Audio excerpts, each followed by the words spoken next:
don't know what time it is.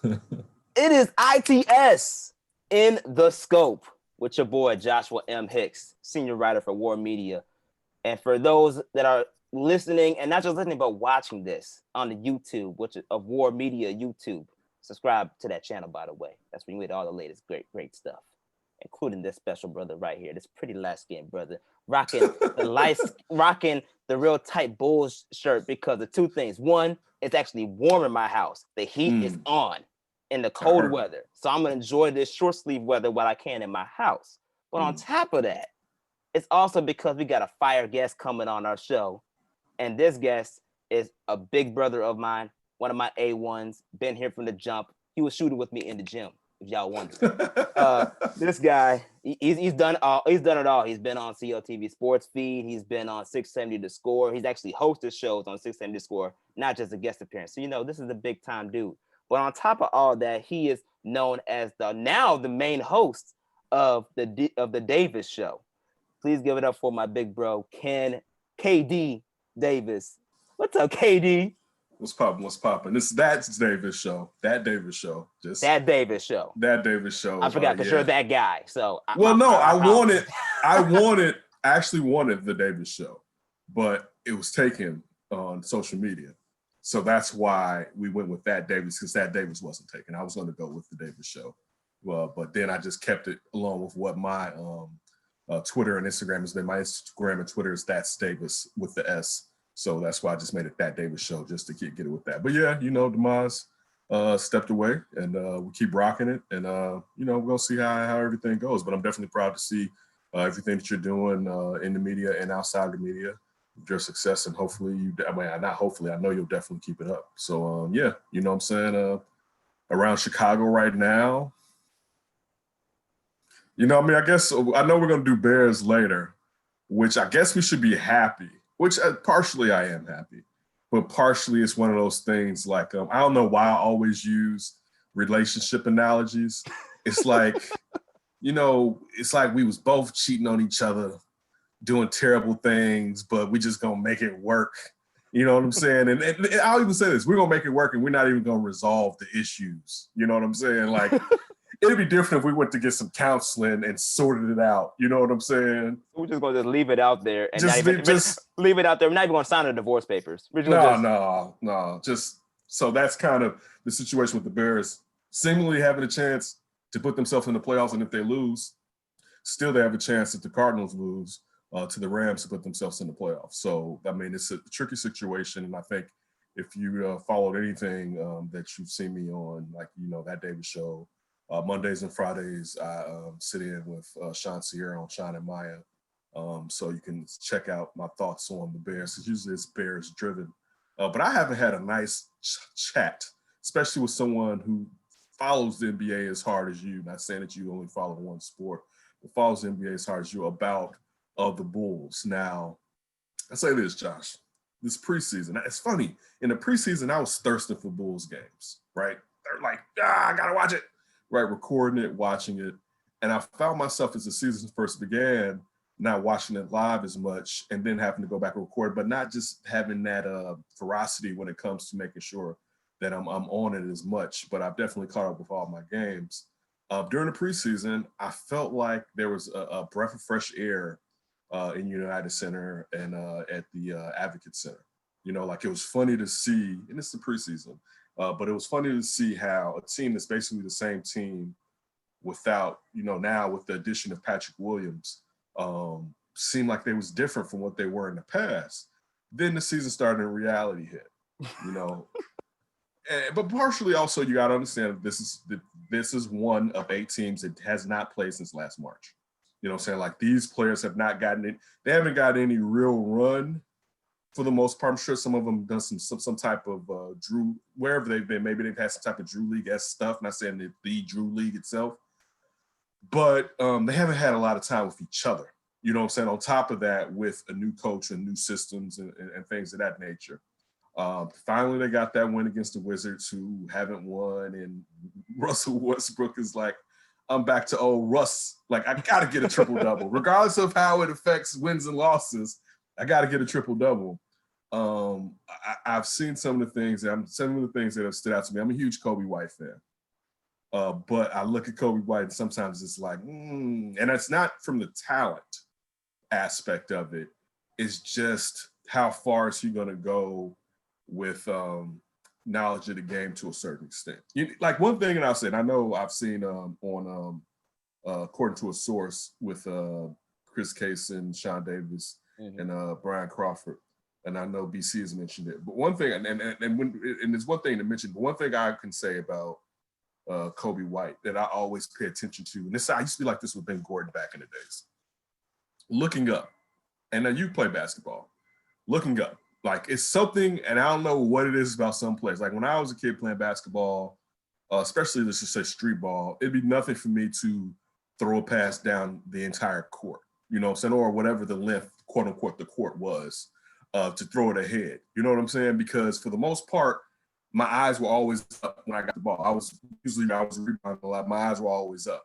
And that's the one thing that I look at when I'm looking at a player that you are empowering to be the primary facilitator. We know Zach definitely has facilitated in the past. You have Tomas Sadaransky and Garrett Temple, but still you're saying when you didn't bring in a facilitator in this offseason.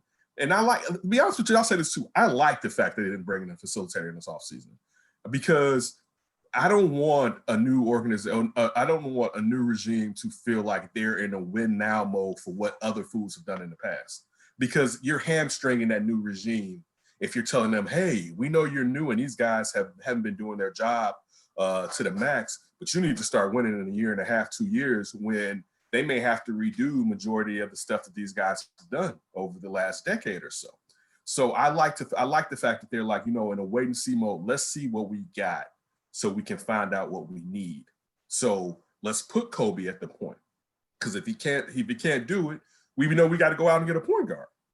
Like he can score, but in all fairness, we know we have to get a point guard if Kobe can't do it. Let's see what Lauri can do. We know Lauri hurt his calf again for the second time this season, so who knows what's going to happen. I'll say this, switching off to Lauri. This is one of my thoughts watching the Washington game. And I had this with Lauri really in season 2. I really felt the Bulls jumped the curve and tried to thicken Lauri up. Let me not take anything away from the fact that Lauri doesn't have enough dog in him. Like that's right here with Lauri. Number one, Lauri doesn't have enough F you, give me the ball. You know what I'm saying? Look, no, I'm talking about not even on the other side of the court. I'm talking about taking the ball out, like, give me that real quick, right? Like, I remember his rookie year watching the rookie-sophomore game and being like, Lauri, go get the ball. You can dribble. Go get the ball.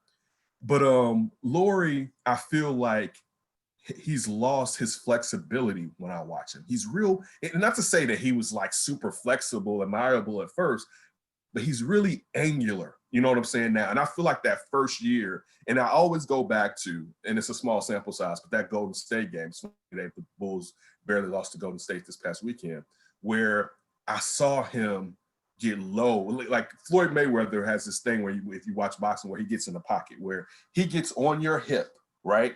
Like a lot of guys run around the ring scared. Like, for instance, physically, Roy Jones Jr. is more of a better talent physically than Floyd Mayweather.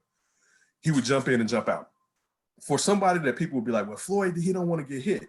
For somebody that doesn't want to get hit, Floyd would basically put his hip to your hip and dodge you hitting him. He wouldn't be going around the ring or doing anything like, saying necessarily like that. He would, and that's what I remember seeing Lauri do to Kevin Durant, where they were playing the Golden State Warriors in the United Center. And I'm like, shorty getting low with KD. Like, like he's deep, like when you D'ing somebody up, you know what I'm saying? Like, I'm like, shorty, he's not kind of just trying to D him up. No. He was in the defense, right? Or the block that he got on Steph Curry when Steph Curry had fallen to the ground, he hit the ball back in his face, basically, right? Lauri to me was flexible. I don't think, because, and another thing too, I never really liked the thought of like, yeah, he's gonna play some 5. Now I get playing 5 in a small ball era, because let's just say, all right, it's in this quarter, there's 3 minutes left. Let's just move Lauri to the 5. But when we're like, the plan is at times he has to play 5, that never rung well with me because he's not a rim protector. You know what I'm saying? There's never been his game. So basically you're saying the rim's going to be open. I've always looked at it being more of a guy that would swing between 3 and 4, but primarily basically be a 4. Zach, as I'm just going off on this. I don't know. It's funny. Shout out to our buddy Tony at NBC Chicago. I saw Bulls beat writer, well, not even beat writer, but NBC Chicago, Casey Johnson, who since I've been a kid, well, not even a kid, but a grown up, covering the Bulls, talk about, Zach and how long is he going to lose, which, when you start seeing people close to the organization make those statements, usually those statements have kind of coming around and the players kind of thinking about it. I think that when you're in a situation with, for instance, Zach and the player that Zach is, that I've been a person in the past and like, man, you got to see what you can get for him. I don't necessarily feel that as much because I feel like I've seen growth in him. But the real problem is, can you get a 1A?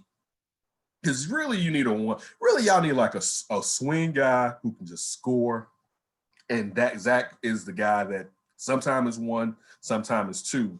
And then let the rest of this be the base around it or move parts around and build a base around it. Because looking around the league, how many Zachs can you really get? You know what I'm saying? Like, how many, I was in my head, I'm going to ask you this, Josh. So when I just said, and it kind of applies to the Zach situation.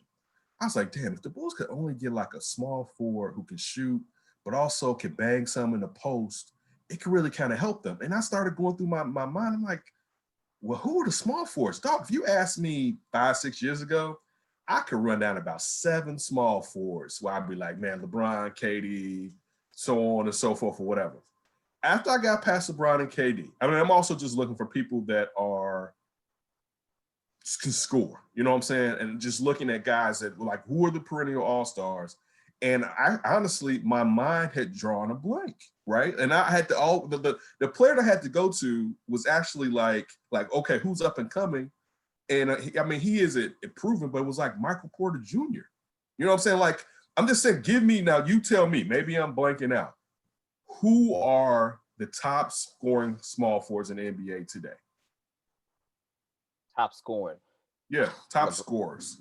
Look, KD, LeBron, got to put Kawhi up there. Depends on if you view maybe someone like a Paul George as a small forward. Don't you bring him into this conversation, sir. First of all, this conversation, you will not. Listen. If you're talking about scoring, I thought about him and I was like, dude, like we really want to mess this up, right? That's what we're really saying. Wow, you want to mess the Bulls up? Let me tell you, first you start off and trade for Paul George, right? Like, because I thought about him, right? But like there were, I feel like about 6 years ago, like, when Rudy Gay was younger, like there were small forwards to be had, and they're really not. And you're not even in the league where there's a plethora of shooting guards. Now, there's more shooting guards, I think, now than there were like 5 years ago, because shooting guards have kind of disappeared for a certain amount of time. But I'm in the fear now of, and it's the worst part, if you get, like, you already, right now, how it looks, your lottery team. Let's just be honest. It's early, though. It's really early. Things to turn around. You got 72 games this season. If the pandemic doesn't get crazy, we got to see what type of bubble they go to when they release the second half of the schedule or whatever this year. But now I'm to the point where it's like you may want to hold out. And I also thought this when it comes to Zach. Now this is on Zach though. Zach can get a 3-year extension, but Zach's 3-year extension, I don't want to say it's minute when you're talking about $20 million and up, but when you look at some of these other contracts, it's low. It's low money. You're talking about like 21, 23, 26, you know what I'm saying? Where that's basically 5 years you have him locked in. That to me makes him attractive to other teams because you got Zach locked in at rates of players that have players that have proven that, I don't want to say proven because some people will say he hasn't proven because he hasn't been on the winning team, but players that have shown the amount of talent that he's shown get paid more money than that. So I wouldn't, and I thought about this in the summertime, I wouldn't have been against extending him because I think it gives you more power in dealing him because you're not giving him to a team and be like, you got 2 years, figure it out. You're like, you got 5 years. And I mean, ever since the ACL, for the most part, he hasn't been injury prone here. Not to say he hasn't been nicked up, but it hasn't been a problem where you can clearly say, like, man, Zach LaVine is an injury prone player, looks healthy or whatever, is definitely getting out on ball defense, continuing from last season, what you see him doing. Not to say it would be great, but at least you get to see the effort. But if you had someone to go alongside him, I think you could really have something and even unlock him a little bit more. But I also say this, and this is the problem. This is really why, when I was thinking about it, I would prefer it be a vet, someone who could show the way. But like I was just saying to you, where are these vets at? You know what I'm saying? Like, I don't necessarily see them. But I had a lot more hope in the preseason. It was 4 games, so just let you know how foolish I am. That the season will start better than it has started so far. I've been a Billy Donovan guy since Florida, and it's going to take a minute. You know what I'm saying? But I think the questions are, one, who is Kobe White? You know what I'm saying? And it doesn't have to be solved right now. You know what I'm saying? Like, especially when you're talking about he only had 1 year in North Carolina. You know what I'm saying? 1 year in North Carolina. He didn't get to start till the pandemic started.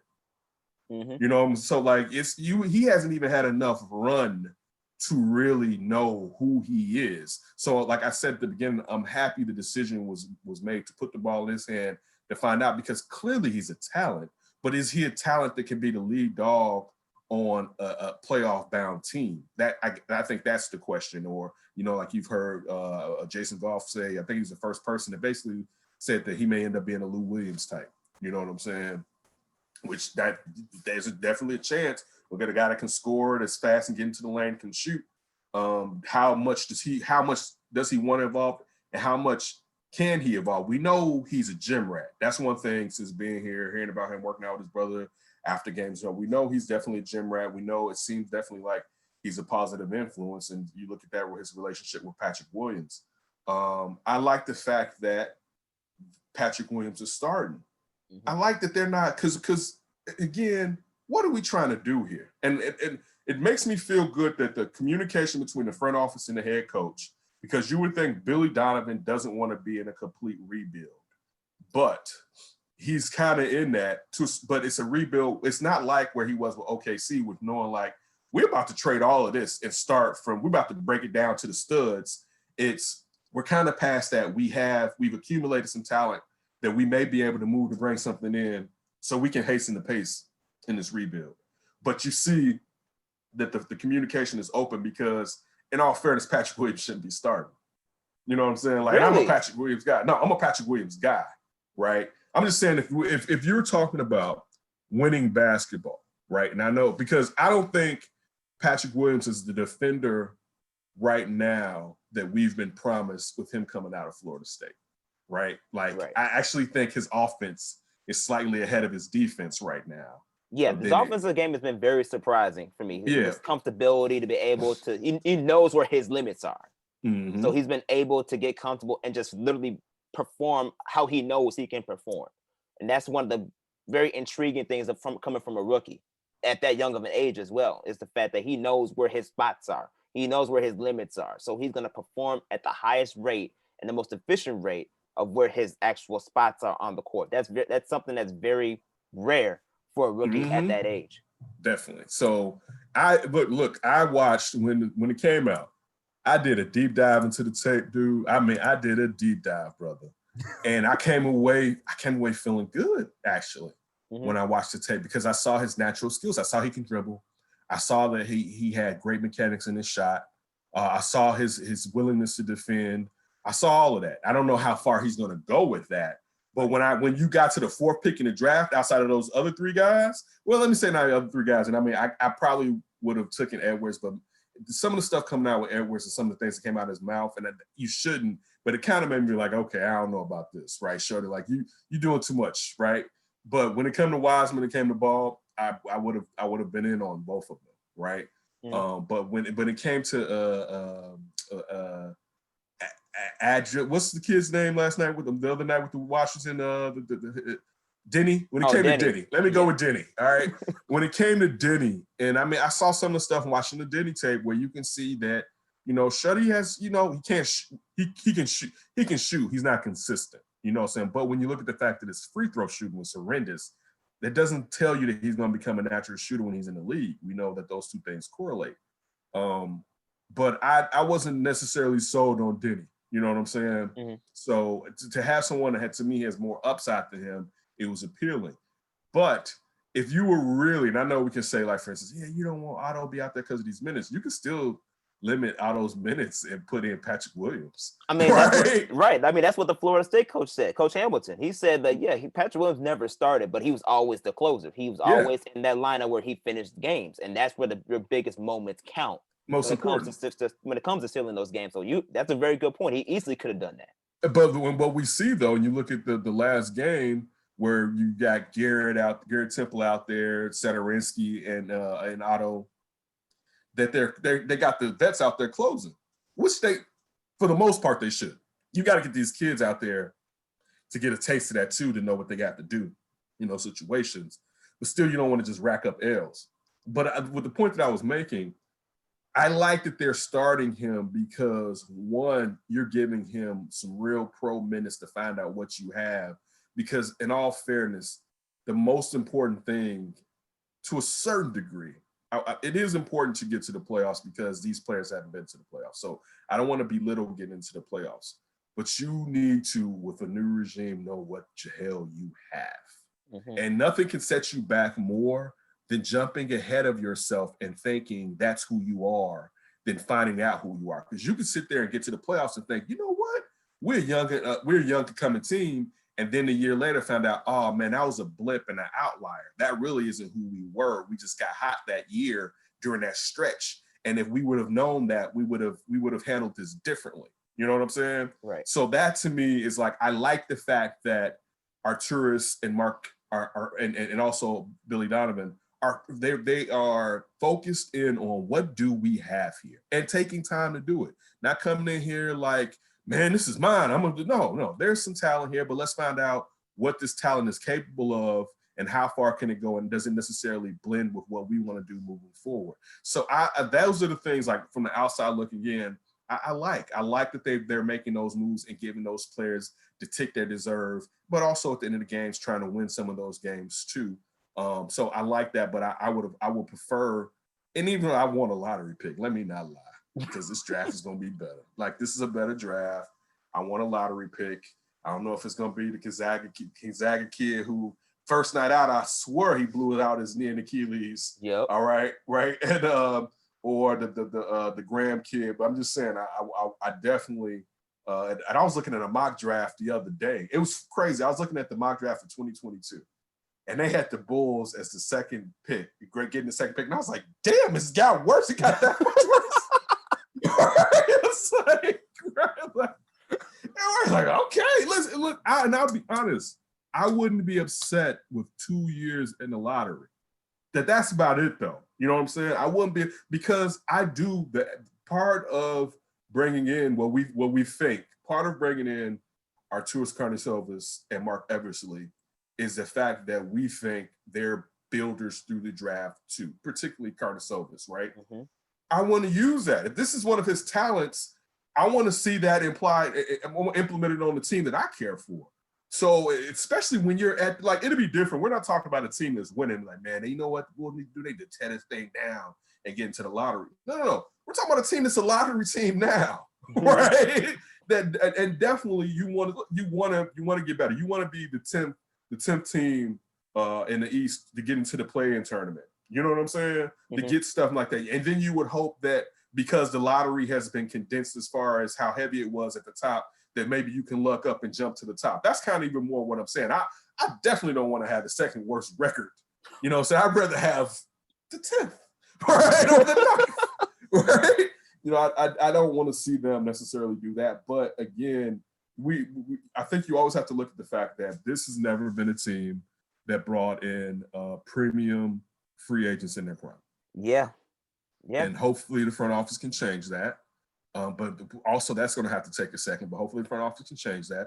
But in knowing that, you have to build like some other teams that don't bring in free agents. Now, I don't want to just say small market team because there's some decent sized markets where you like Philadelphia. How many free agents have you seen go to Philadelphia? It's not a small market team. You know what I'm saying? Like, there's definitely, listen, when the Sonics were in Seattle, like how many, I'm talking about elite, you know what I'm saying? Like how many big time free agents did you see end up going there? You know what I'm saying? So you can't just say necessarily. Look, Houston. Listen. Yep. Houston's the third. They are on our ass, fourth and third largest population wise in the country, right? Who do you see me like? You know what? I'm going to Houston when free agency commences.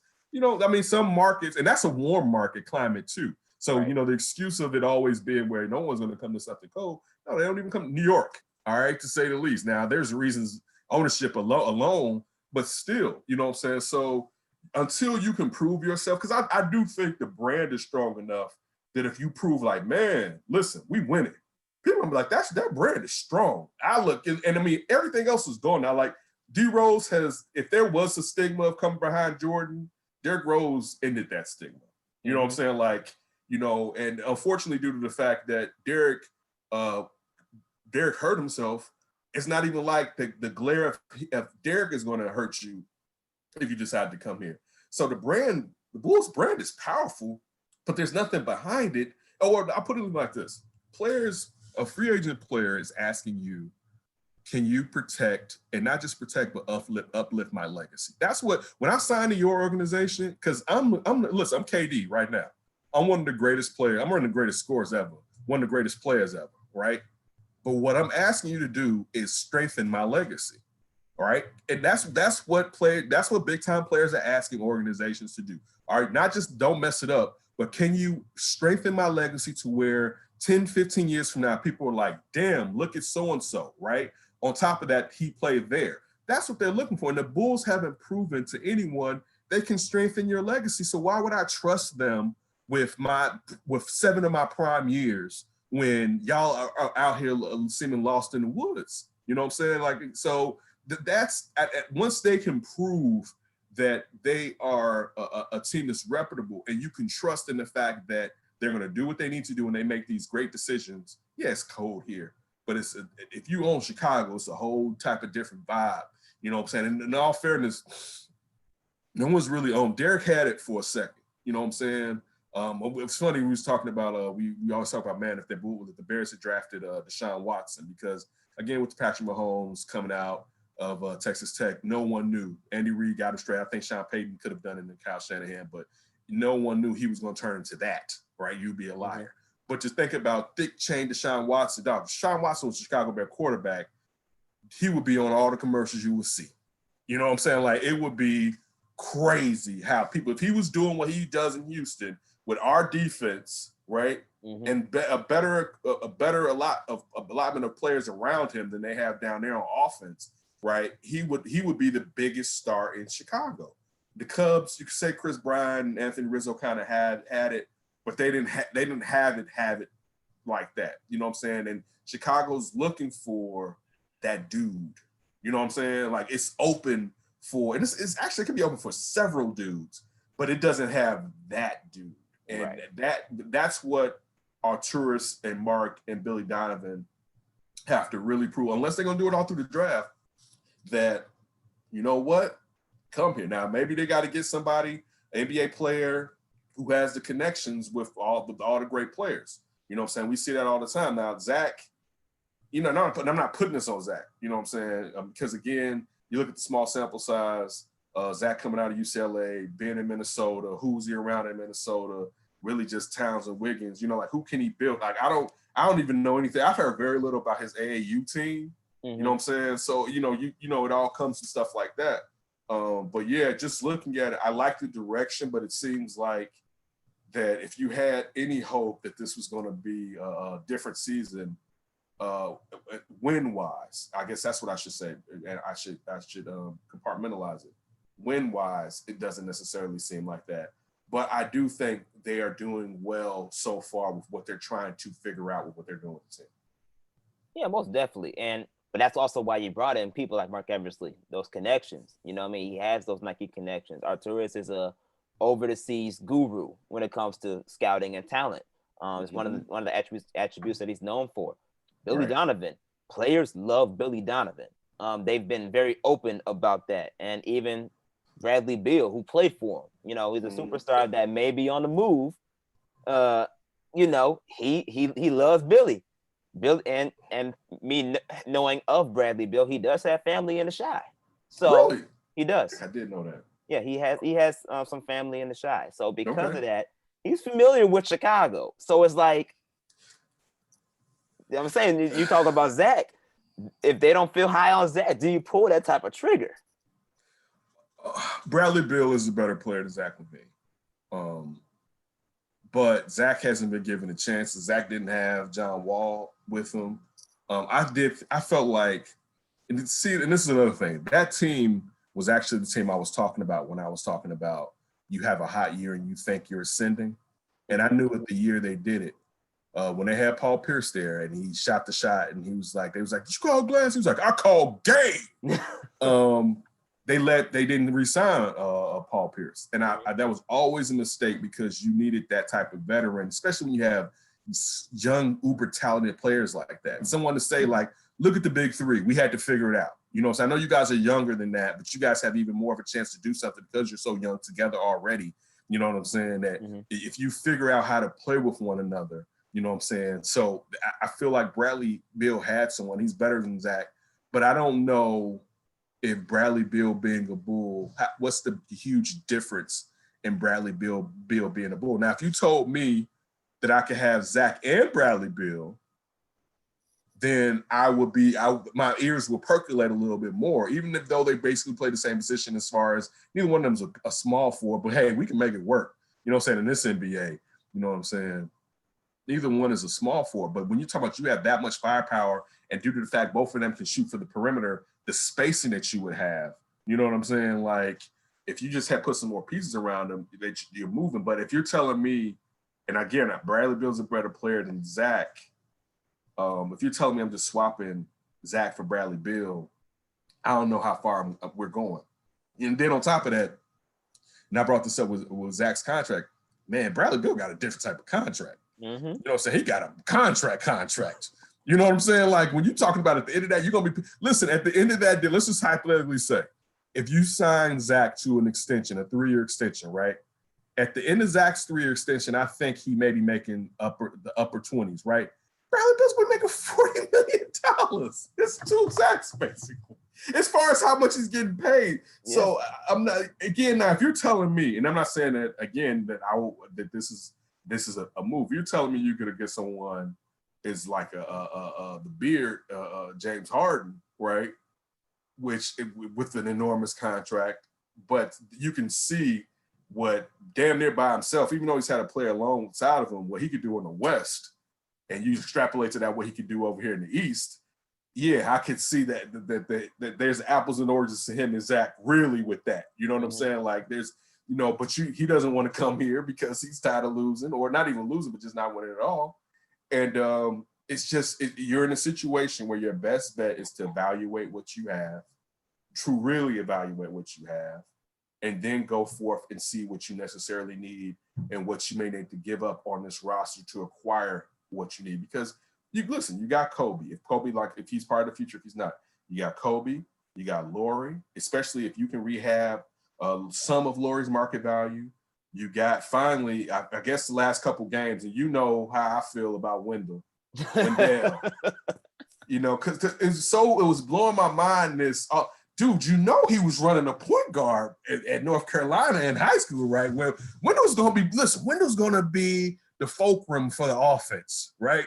He's going to be shooting threes. He's going to be out on the arc, and the offense sometimes it was like, what the hell are you talking about, right? And now you see since Wendell went back to being in the paint, he's got 2 double-doubles, right? Like, stop playing. That's not his game. Like, listen, you would look, it's funny. We would see, and you're a baller. We'd be like, man, Wendell's handle is nice. You know, to be his height, he got a little sweet handle on. You ain't never in your life said that about Wendell Carter, right? Like, man, he got a little sweet handle to him, man. You see them passes, dog. Did you see that no look? Did you see, dog, that bounce pass he hit right there to, like, so when you're trying to tell me now that, and I mean, it was in all the media reports in Chicago, that offense gonna be right through Wendell. Wendell's gonna be like playing point center sometimes, whatever. It was like, yeah, okay. I'm happy that it seems like for the time being they win, because that's not his game. You like push Shorty down there low. You know what I'm saying? Mhm. Let him hit the 15-footer if he's 15 foot away. Let him get the putbacks. If he let him sit there and dive to the basket and cut.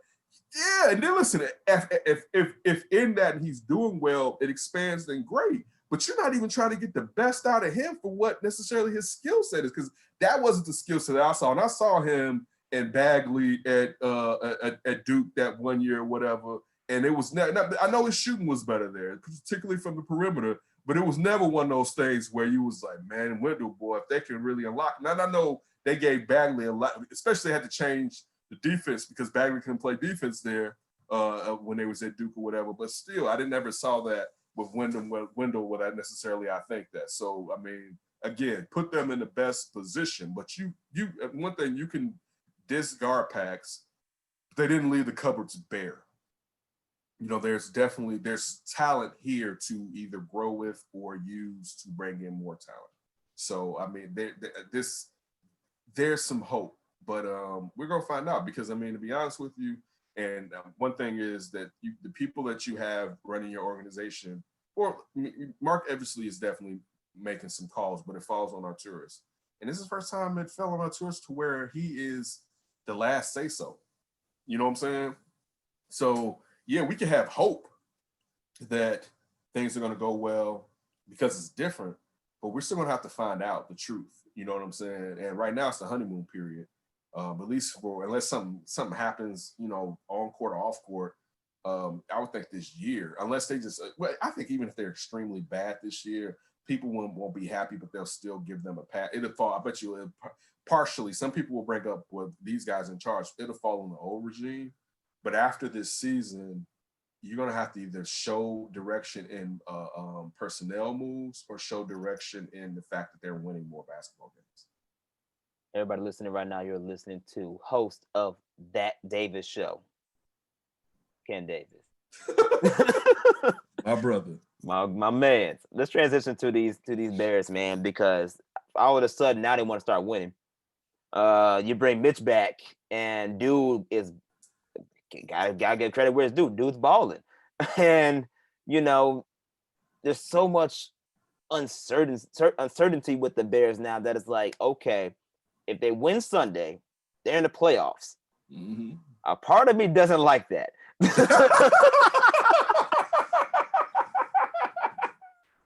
I'm not gonna lie. A part of me really does not like that. Okay. But I feel you totally. I feel you, bro. Yeah, but at the same time, it's like, okay, if not Mitch, then who else? Just enjoy it, man. So it's like, I'm with you. Do I want them to get into the playoffs? No. Because they're gonna be lying and telling us that everything's fine. right. And we know you lost 6 games in a row, right? Your coach ego would not allow him to remove himself to allow the team's betterment, right? Like it wouldn't like you had to lose that much for him to finally be like, Shawty, like, man, this is what I like to do. And he didn't even do it well in Kansas City. Or do it enough to well in Kansas City, where he's just like, this is my toy. This is my toy. It's my toy. I got to play with it. Also knowing that was, quote unquote, supposed to be his worth, right? Bill Lazor, I thought after the first game I saw a difference. And it wasn't huge because he was getting used to it with what he was going to do. But you saw rhythmically, you saw the difference in the first game. Thought a lot of people didn't pick up on that. And then by the third game, you really saw the difference in the play call when it comes to the personnel who's out there, and he's trying to play to the talents of the personnel, like Mitch. Just having Mitch out there opens up the run game, right? Yep. Because Mitch can run. You know what I'm saying? So that it opens up the run game. So now you see David Montgomery is out here killing it. You know what I'm saying? It's at times where I'm looking at David Montgomery like, you straight. I know you tough as nails, right? I don't know if you're a bell cow. And right now, you can say he's a bell cow. You know, I still think they should have 2 legitimate running backs, not And I'm a Cordero Patterson fan, right? But not David Montgomery, Cordero Patterson, or not even David Montgomery and Tariq Cohen. David Montgomery, so-and-so vet, Tariq Cohen, you know what I'm saying, as your guys because guys get hurt. You know what I'm saying? You look at the fact what they did with Mike Davis last year. They basically didn't give him a chance, and he done went over there and covered for Christian McCaffrey. Now, the Panthers aren't doing anything, but you wouldn't have thought that Mike Davis could perform the way he performed instead for injured Christian McCaffrey. You just you signed him, and you just got rid of him just to prove a point that David Montgomery was the guy. If he's the guy, he's going to show he's the guy. You don't have to try to line everything up to help him become the guy. Let him win the job and become the guy. Brian Pace should go. Ted Phillips can go. The Ted Phillips thing is always like the mob. I don't know where the connects and the ties go. You know what I'm saying? It's kind of just like, it's very mobbyish. You know what I'm saying? Like, is he speaking on it? Is he not speaking on it? You know what I'm saying? I don't know if he put the hit out or not. You know what I'm saying? But Matt Nagy's a fraud. You know what I'm saying? And I hate to say that. I'm a person that I've been a Matt Nagy. I was a Matt Nagy guy. D wasn't, right? I was a Matt Nagy guy. D was right. When people was like, man, you got Matt Nagy. Listen, Matt Nagy has not proven any. I don't think he's a terrible CEO, but I don't even think CEO-wise he's totally CEOing, because, I mean, it's different to be like, yeah, I got a defensive coordinator and I let him call the plays, compared to I don't touch the defense. There's a difference in that. Mm-hmm. You know what I'm saying? Like, a guy that's like, yeah, I let him call the plays, he still comes out and be like, listen, I'm looking for this at times. You need to do this. A guy that's like, I don't touch the defense is just like, yeah, you do that, and I'm focused over here on that. You know what I'm saying? So you're not really CEOing totally. You know what I'm saying? But some CEOs do totally delegate. They know that they have a weakness or something. They get somebody that can sit there and do that job, and that's looked at as also being a good CEO. But I feel like someone should have to pay for what took place this year, because, truth be said, you can't win a Super Bowl with this team. Yeah. And you built this defense to win a Super Bowl. If the Bears get in the playoffs, depending on who they play in the first round, they may be able to beat somebody if they can score 30 points. I'm going to tell you that right now. Like, I'm not scared of the Saints like that. Only team in the NFC I'm scared of is the Pack. I'm not scared of Russell Wilson like that, because his defense sucked. And Russ, I don't know if Sierra was out in the middle of the night or something. Something don't seem right over there with Russ over like the last 5-6 games, right? And I think it's really the defenses that figured him out. You know what I'm saying? Because he was the MVP. 5-6 games ago, he was the MVP. Now, he has times when he rises to the occasion, but when he was just on that next level alone, basically, perhaps with Patrick Mahomes and Aaron Rodgers, but they've now separated themselves from him. Like, I'm not afraid of that team. You know what I'm saying? Because the Bears can put up 30 points against, depending on Jamal Adams' health, but the Bears can put up 30 points against the Seattle Seahawks. And I think the Seattle Seahawks can score 30, but I mean, if the Bears can get enough pressure, they may be able to even squeak that game out. If with Drew Brees, only thing that helps Drew Brees is that the Bears be playing him in the Superdome. You know what I'm saying? Like, compared to they had him out here in the elements in Chicago. But I'm not afraid of Drew Brees. You know what I'm saying? So, like, this is different from, like, if you look at a team like Kansas City, you know what I'm saying? I'll even say this, and I know they're not the same team as they were when they were undefeated, even a team like Pittsburgh, you know what I'm saying, where, I feel like those 4 wideouts with Pittsburgh could probably create some trouble for the Bears. You know what I'm saying? Like, I feel like in the AFC, there's more teams that you're like, you know what? I don't necessarily want that smoke, or, you know what I'm saying, compared to in the NFC, I think the only team is Green Bay, and Green Bay's defense isn't necessarily elite, but I feel like the Bears have proven they can't get enough pressure on Aaron Rodgers, and if Aaron Rodgers can get pressure, he's still gonna beat you. But if you're not even putting a palm on him, he's gonna do what he has to do. But at the end of the day, even if the Bears do succeed, I know they're gonna sit there and cover, and one, because of the pandemic, and they don't want to pay for someone to do a job they're not doing. I think at least Matt Nagy should have to pay for what took place this year. I do believe both of them, if not all 3 of them, because I don't know how the family's relationship with Ted Phillips is, but I feel like Ryan Pace has had 1 winning season the entirety of his time here in Chicago. Like, unless, mind you, if they beat Green Bay, they 9-7 if they beat Green Bay, so that's 2 winning seasons, right? Right. But if they go 8-8 and still make it to the playoffs because the Cardinals lose, and that's against a Rams team with a backup in, but Jared Goff ain't doing nothing right now anyway. That if that happens and you have one winning season, why is he here?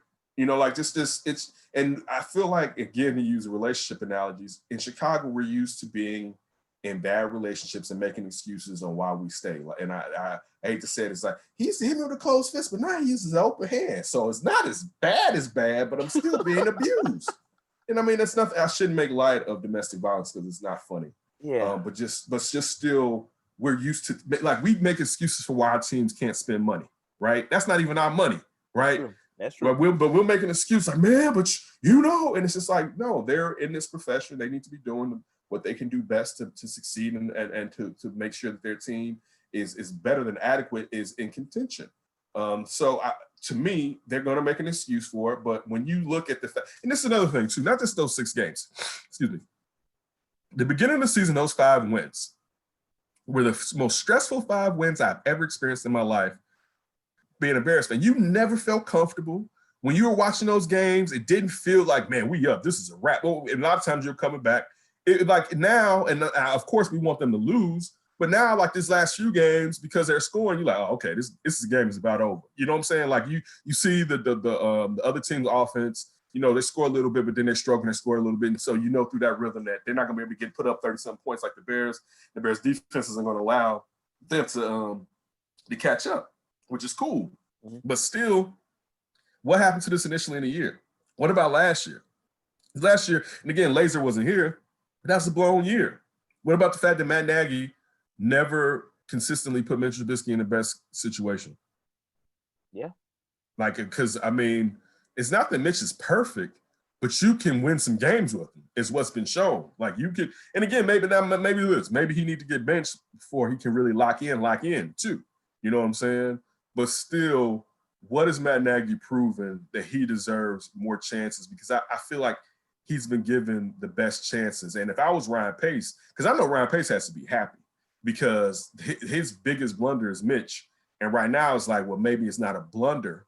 You know, maybe I still made a mistake, but it's not a blunder. You know what I'm saying? If Mitch can go out here and be the quarterback on a winning team. You know what I'm saying? So like that, those are the things when I look at this Bears team. I don't expect them because Green Bay has to play this week to secure up the number 1 bye, since there's only 1 bye in both divisions. So I don't expect them to beat Green Bay. I mean, listen, this could get out of hand. You know what I'm saying? Like, I mean, you really got to think. Well, you look at what Aaron Rodgers has been doing of late. This ish can get out of hand. But the thing was, and he was killing early in the year. I want to draft him because I can't mess with no tiny quarterback. But I had been enamored with what Kyler Murray was doing this year. He literally looks like a human joystick out there with a cannon on his arm, right? But when he started to get tagged up, first it was his shoulder, you know what I'm saying? Then he got hit up last week, and all the plaudits we was giving Chris Kingsbury for kind of figuring it out, it's the pros, and they didn't figured you out too outside of your little quarterback getting nicked up. So the Bears may luck into it because the Cardinals haven't been the Cardinals really the last few weeks. You know what I'm saying? And they may back their way into the playoffs. And I don't even feel like if they won and got in, that it should be enough to where everyone's safe. But I damn sure don't feel like if they back their way in or don't get in at all, everyone should be safe. You know what I'm saying? So that's just necessarily how I feel.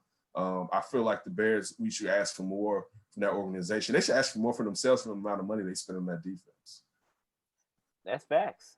But you know, the Bears gonna bear. So we'll see how they they're gonna bear. They're gonna bear. So we'll see if they stay around. But let's just say for some reason a miracle comes out of the woodworks and the pandemic ultimately changes their minds for some reason, and all 3 of these guys are gone. Who would you replace them with? That's a good question and a hard question because who's open? Like who are the names that are open? Like we don't even really know like who are the supreme general managers and talent evaluators. I'll say this, and of course he's black. I go after Louis Riddick. I've been a fan of Louis Riddick for the long, but also it's because Louis Riddick's connection like to Andy Reid with the Eagles and that coaching staff and all of that.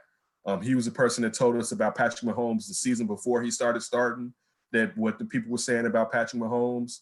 I also think Louis Riddick would get out of his own way to a certain degree. So that's why I would definitely look at Louis Riddick. I would want to say someone in the Belichick, one of his personnel people, but they all fail when they leave him. It's him. Like I can't. It's when I look at it, it's him. But yeah, definitely Louis Riddick. I know one of the things we talked about is coaching. Some of the conversations is Eric Bieniemy, the offensive coordinator with Kansas City. I still see Andy Reid with a really big play sheet in front of him. And I know that Eric Bieniemy has taken on a lot more work than Matt Nagy did, because what he's been doing at least for 3 seasons, at least 2 to 3 seasons now. Well, 3 because he took over after Matt Nagy left. And Matt Nagy had only been doing it for some games. And what they also said that Andy Reid took it back, but Andy Reid kind of covered for Matt Nagy and said, basically that's not what happened. Quasi, maybe it did in a way. But I don't know, one, how much Andy Reid is still controlling those plays. But 2, I'll say this. I don't know what, depending on, let's just say, like, if you said all 3. Let's say Ryan Pace is here and Matt Nagy's gone. If I'm any coach, let alone Eric Bieniemy, and I kind of heard about him from my former guy that I know in Matt Nagy, why I want to go there. Also, if Ryan Pace is still here, he may get fired next year. So if I'm going to get a job, why am I going to get a job where I got a lane, and he's got a 1 year left too, Matt Nagy has 2. Why am I get a job with a lame duck GM? So now what? They probably keep me for another year and let the new GM pick his guy because of my contract. But that guy's going to be looking for his guy or looking to scapegoat me at some point, because usually if you come in and there's a coach, they give you another coach. You may get 2, but you at least get 1, right? Mm-hmm. So I don't know if Pace is in here. But again, I don't see the guys that you used to see where it's like, man, this. Most of those guys, man, got jobs. So I don't see the coaching trees. Like, there's no coaching tree. Like, somebody tell me who Sean Payton's offensive coordinator is. And how many plays does he call? How in control of the offense is he? You know what I'm saying? Then those are some of the people that necessarily I would be looking for when you ask me that question. You know what I'm saying? Tell me when it's humming coming at you, who's calling the plays up there in Seattle. You know what I'm saying? Like, those type, and that doesn't even have to be. I'm trying to think of like exceptionally strong defenses, and like the only. What about what's going on in Tampa right now? You got Byron Leftwich as your old offensive coordinator. He's been there for a little bit under Bruce Arians, and you saw what he did with Jameis. Although Jameis was bad, with the turnovers, but the way he was racking up them TDs. So and we don't give Leftwich the TDs, but we don't give him the interceptions. Again, Jameis is the one making the decision, so I'm joking. Yeah. But see, the thing is, I need to know how malleable Byron Leftwich is, because it seems like with Bruce Arians, BA isn't as malleable, and he's like, half of the game we're gonna play risk it, no biscuit, right? Mm-hmm. And then we're gonna realize we got a stationary quarterback that we need to keep a tight end on the chip, right? And Max protect his ass so he can get the ball out and get to dinking and dumping. And also, Tom Brady still has a nice arm and go downfield with the ball.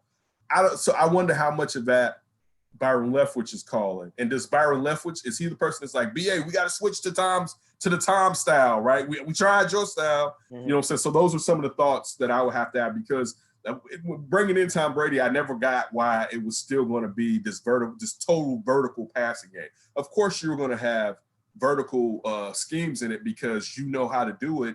And once you open up the field through running the damn ball, I won't even just say through play action, you're going to get safeties probably coming down or looking a little bit more. You're going to be able to go vertical a little bit easier. And plus you got 5 guys that can catch.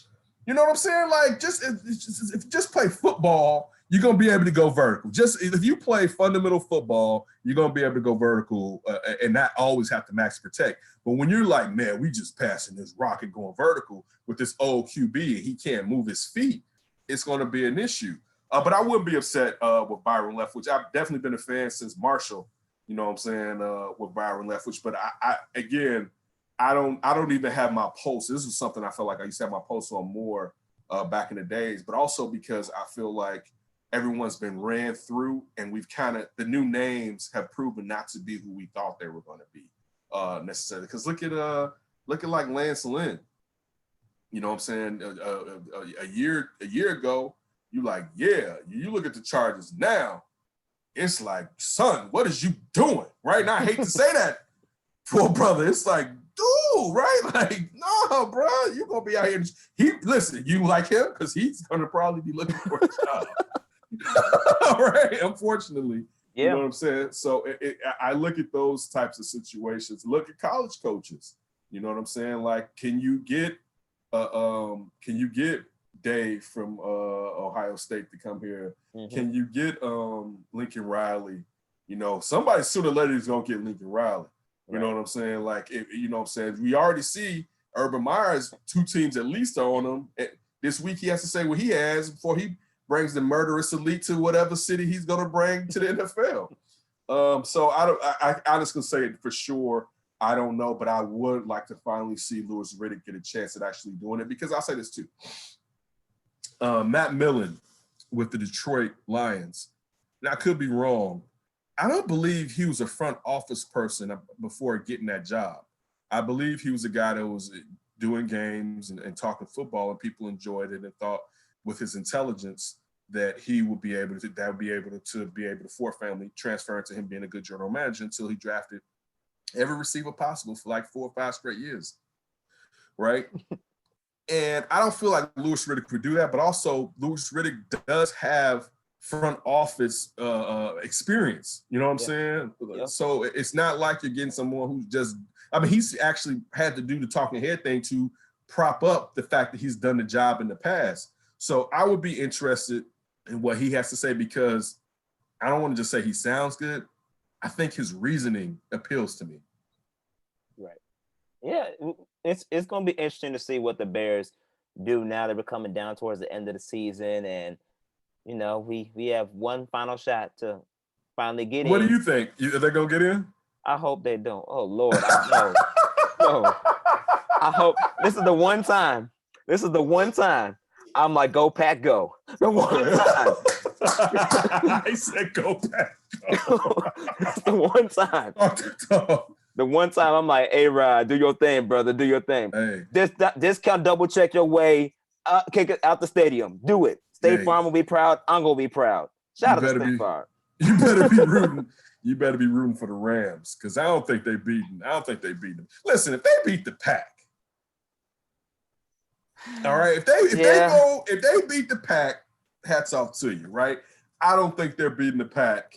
So if the Rams, you better hope for the backup for the Rams. But see, I don't even think the backup for the Rams may work, because they be like, dude, we just want to play action. We ain't just don't do what Jared Goff be out here doing too much.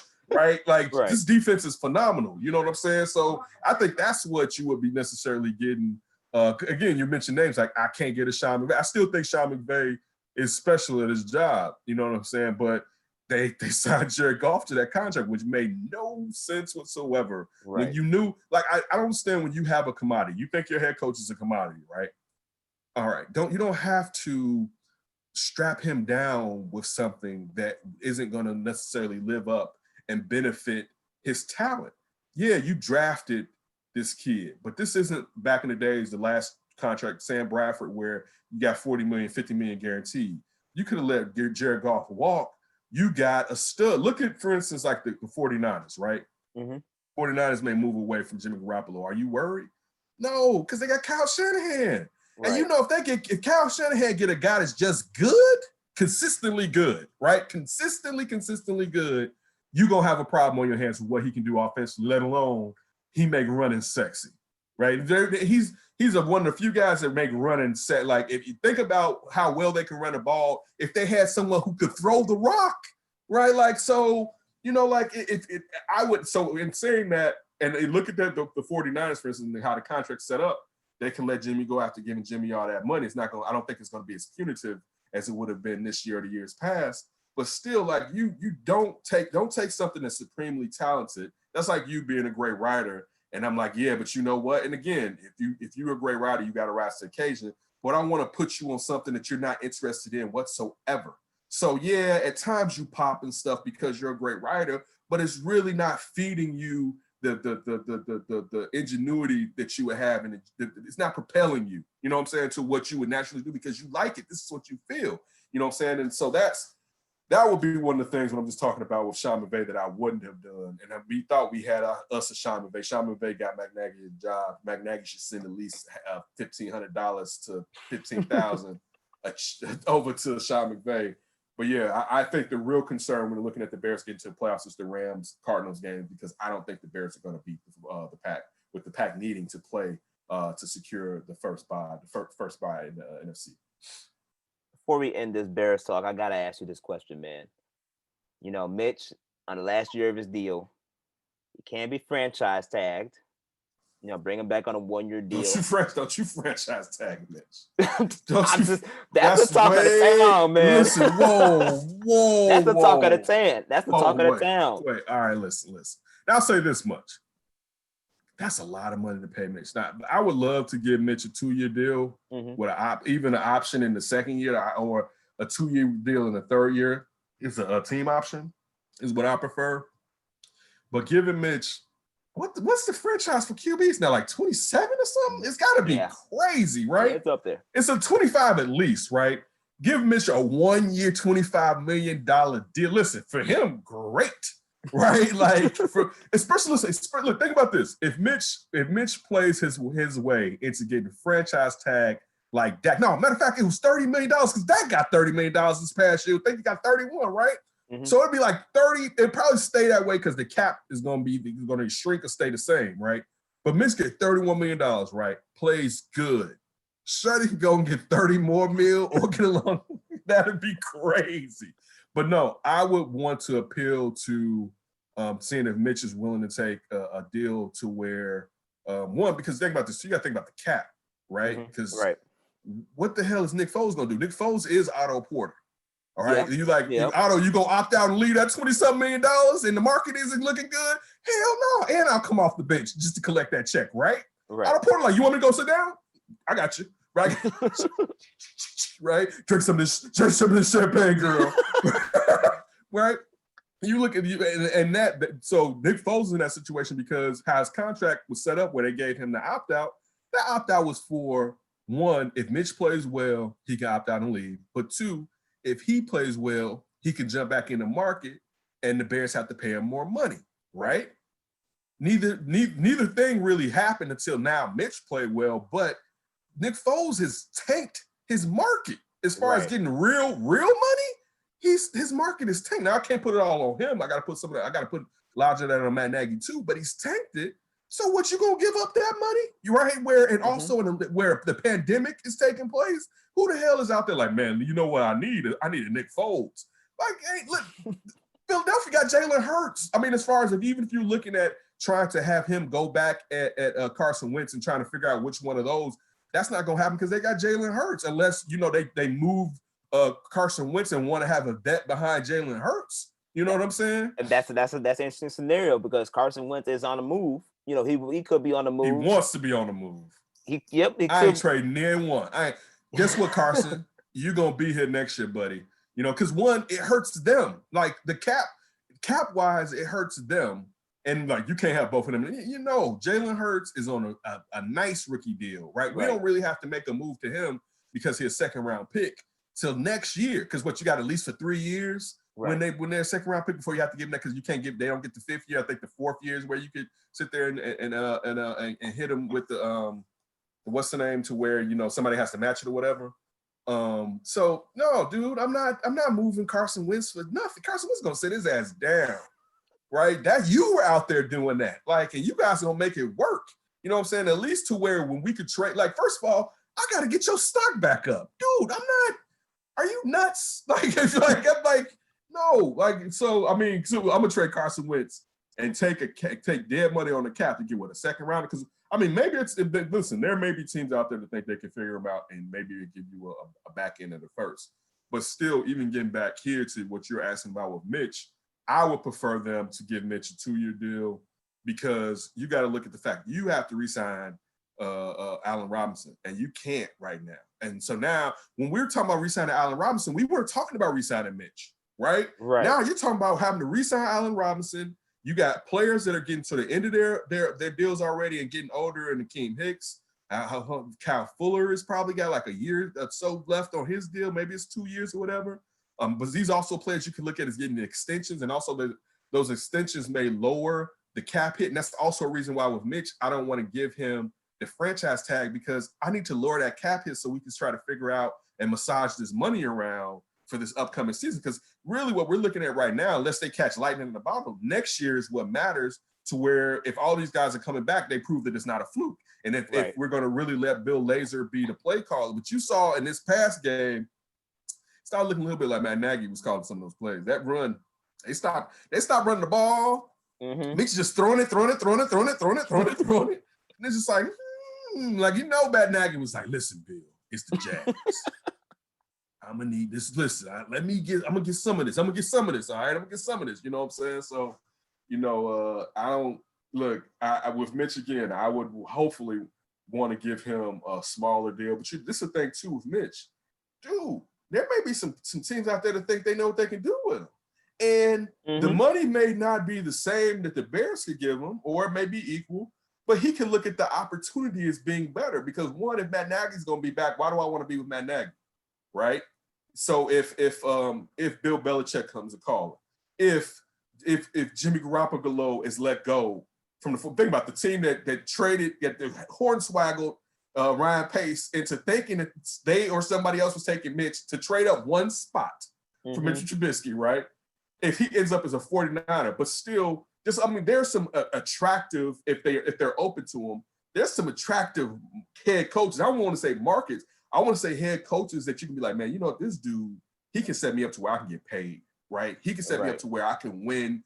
People look at me as a bust. If I get with him, people going to be looking at me like, man, they was wrong. I'm the man. You could be Jim Plunkett with the Raiders, as far as where he was drafted by New England, I believe, and was a bust. And got to the Raiders, and I think got 2 Super Bowl MVPs, at least one, or a regular season. This is before my time. Right. But just looking at you can be that type of guy. It kind of goes back to our conversation with superstars in the NBA. Look, that guy I trust with my future. I don't know about you, you know what I'm saying? But that guy has a proven track record. I go with him, even if I don't stay with him in the long term. He can sit there and shape my market to where I can at least get paid if I just don't stay there with him, so we can try to rack up titles and whatnot. I don't know. All I need the Bears to do is just pay A-Rob. We okay. If you pay A-Rob, I'll be able to sit back with my beer and be okay and be able to tolerate Mitch. That's all I ask, man. Just pay my man's A-Rob, and I'll somewhat still support. Okay. Everybody listening right now, you're listening to Ken Davis. Ken, it's the new year coming up. 2020 has been something else, as we can say. A lot. You thought about what type of resolutions have you thought about maybe doing for yourself? That's a good question. Saying that you actually, follow through on the resolution. No, definitely being healthier. Looking at the pandemic, looking at all the losses that we've all had this year from deaths, living healthier, being more curious as far as just knowledge, being a better parent, trying to set my kids up better with the way that they think, the way they go about things, and spirituality, living in life, being in the house as much. You realize how much stuff you miss out on and how fleeting this lifespan is. Living life and giving them a lot of memories, my family a lot of memories. It's basically really one of the things, being providing more comfort financially. You know what I'm saying? Coming up with more revenue streams to provide more comfort and to grow myself into being some type of boss I would want to be. What about yourself? I concur with everything but the parenting, because I ain't having kids yet, bro. Oh, don't rush on that one. Slow down, bro. You don't need that. Yeah, but you're absolutely right. I'm definitely along the same lines, just continuing to grow, educate, You know, I'm doing my thing at grad school now. So DePaul, yeah, at great. DePaul. Congratulations at DePaul, man. Love Yeah. seeing you on the morning show. Yep. Appreciate that. So I'm continuing to grow, get that education network, and continue just to put in that grind, man. You know, we're a grinding group, we're a grinding family, and you know, continuing to play the patient game, but also seize opportunities when they come up, Right. and you know, continue to grind and better myself in every facet, mentally, You get physically, you're spiritually, gonna all get that. there. You'll get there. It's not even a question. It's just when it's gonna happen. It's not even a question. You're gonna get there, man. Suwu to you as always. My dude. My dude. We from Chicago, y'all. We didn't anywhere we from. Oh god. What you got coming up next, man? Definitely getting back into getting to some interviews. We kind of went away from. I gotta let Ryan rock. Ryan wanted to do a show. I'm like, dude, he was talking about going to Vegas for New Year's. I'm like, just go, right? Enjoy it. Just go. Trying to get consistent. Definitely looking to bring you.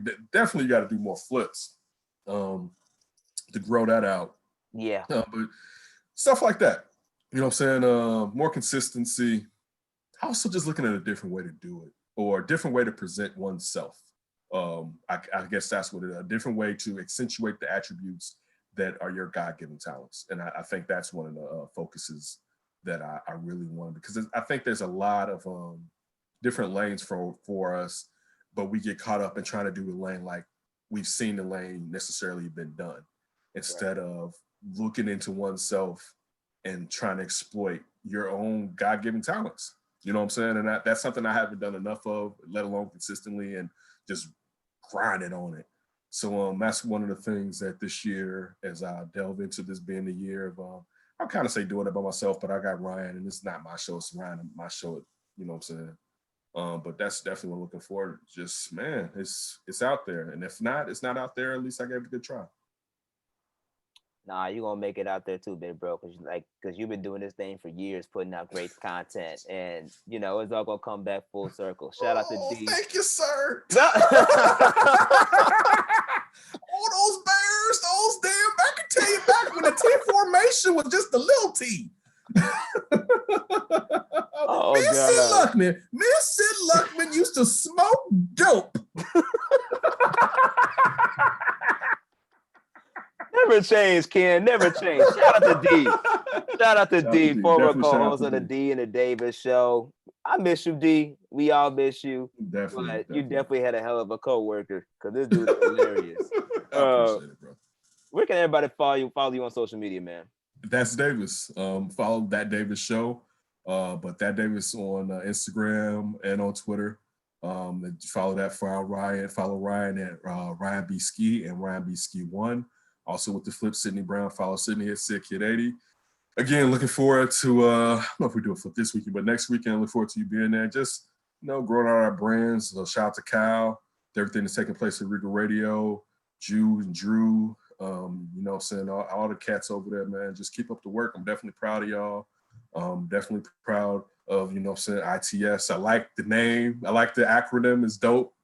All right, like ICS, like that's dope. That's a dope acronym, man. But definitely keep doing it, brother, man. We're looking at you, and we're always proud of you. Now, I appreciate that for real, big bro. And everybody listening, you can follow me on social media at that guy Josh Hicks on Instagram and on Twitter at jhicks042. Continue to follow WARR Media on all podcast channels via WARR on Anchor, as well as the YouTube WARR Media. Hit that subscribe button, because as you can see, we are the ish. That being said, Ken, man, my big brother, I love you. I appreciate you. You know, I gotta make more appearances on these shows. I know, adulting is something else. So, yeah.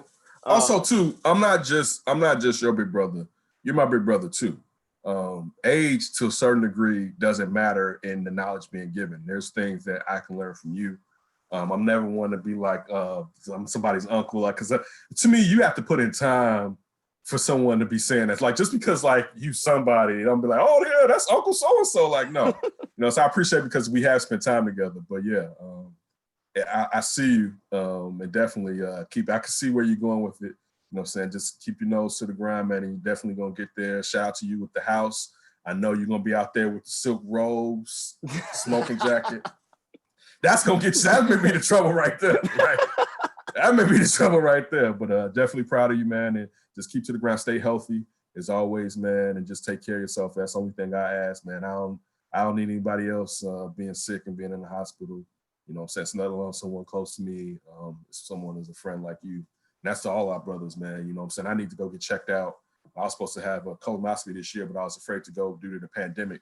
So that's still got to be taken care of this year. So, you never know, man. But I think that's the thing, man. Take care of yourself. This is a real fleeting ass life. You know what I'm saying? And live it too. That's one thing. You said that. I got to live life more. I have to live this life and stop walking through it sometimes, or just letting it walk past me. Oh, that's real though, and I appreciate that. We definitely got to do better. I'm gonna make more appearances on your shows, and back at you. Ask me I'm here anytime you need me, man. Just ask me. I'm here. I made it. I made it finally. Damn, right? I gotta say the best for last, right? It's 2020. It's 2020. Also here? God, she was like, this holidays, ain't nobody coming on. I'm gonna see if I can.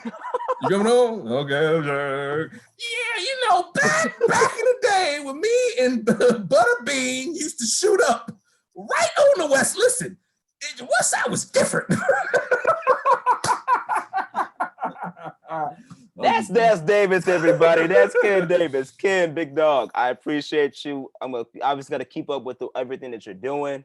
Back at and you. Hope you have a good new year. I had to end this year with a bang. And you definitely brought the heat as always, my man. So appreciate you. It, keep doing your thing. We'll stay in touch and talk soon. Always, man. Be safe. All right, you too, man.